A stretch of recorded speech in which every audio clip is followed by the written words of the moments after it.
It was the foresight of the school to say we better study a bit more about how we use digital technology before we invest in a lot of new technology. My job is to come in and understand the way that they work together and with technology, and then design an implementation of new technology that suits them best and isn't just off the shelf. To really understand new technology, you start with the staff. Most kids get technology. The key is to get staff to understand how all the new technology could better suit them, better help them communicate, of course, eventually teach a lot better. There's lots of new hardware that makes it easier to access data, information, create data, create information, create media.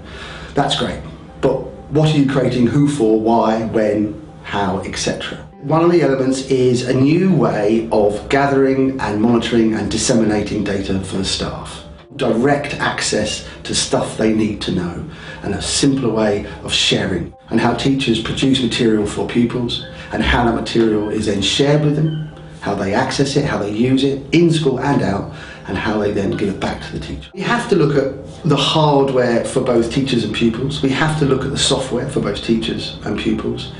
We have to look at the way that everyone will access that data in school and out of school. That's parents, teachers, governors, local council.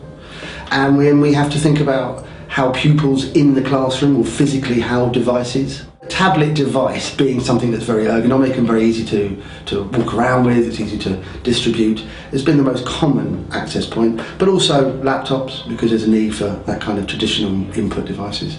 And finally, there's going to be devices on the walls, what we call the teaching wall. So that's big interactive touch TVs and some projection. I think that the new technology that's going to be in the school and the facilities available will make it easier for us to do our job to the best of our abilities. Brent Knoll should be commended for taking the time to investigate their use, to understand their use before they invested. It's very easy just to buy what's available and then work out what it does.